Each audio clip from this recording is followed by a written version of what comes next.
আবারও আগামী বাজেটে এক রেটে ভ্যাট কার্যকর করার পরিকল্পনা করছে সরকার। অর্থ উপদেষ্টা জানান, মূলত বিদেশি বিনিয়োগ আকর্ষণে সহজ করা হচ্ছে কর কাঠামো। তবে রাজস্ব বোর্ডের চেয়ারম্যান বলছেন, ব্যবসায়ীদের বিরোধিতার কারণেই ভ্যাটের এক রেটের বাস্তবায়ন কঠিন। জানান, নির্বাচনের আগেই শেষ হবে এনবিআরকে আলাদা করার প্রক্রিয়া। যুক্তরাষ্ট্রের ওয়াশিংটন ডিসি থেকে জানাচ্ছেন মোস্তফা মাহবুব। জাতীয় রাজস্ব বোর্ডের মোট আয়ের একটি বড় উৎস মূল্য সংযোজন কর বা ভ্যাট। তাই ভ্যাট আদায়ে স্বচ্ছতা বাড়াতে 2012 সালে আইন করার উদ্যোগ নেয় তৎকালীন সরকার।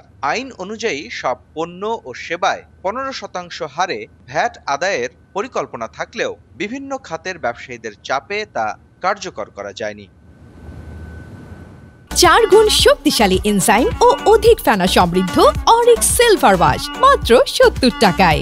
2019 সালে ভ্যাট আইন সংসদে পাশ হলেও তা এখনো শতভাগ কার্যকর নয়। এবার আগামী বাজেটে এক রেটে ভ্যাট বাস্তবায়নের পরিকল্পনার কথা জানালেন অর্থ উপদেষ্টা। আমরা চেষ্টা করব এখন থেকে যেটা যে ভ্যাট এটা একটু ইউনিফর্ম করতে চেষ্টা করব যতটুকু সম্ভব।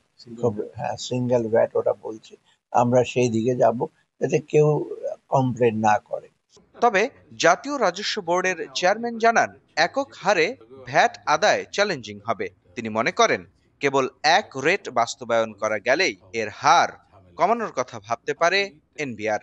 যদি অপারেশনাল এফিসিয়েন্সি আমরা বাড়াতে না পারি, আমাদের যদি ট্যাক্স লিকেজ কমাতে না পারি, তাহলে রেট কমানো সম্ভব না। আগে আমাদের এফিসিয়েন্সি বাড়াতে হবে, এনফোর্সমেন্ট বাড়াতে হবে। এনবিআর চেয়ারম্যান জানান, নির্বাচনের আগেই বাস্তবায়ন হবে এনবিআর আলাদা করার প্রক্রিয়াও।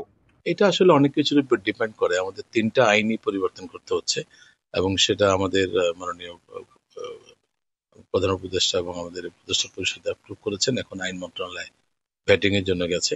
আমরা যত দ্রুত সম্ভব, ডেফিনেটলি নতুন গভর্নমেন্ট আসার আগে, ইলেকশনের আগে আমরা এটা শেষ করব।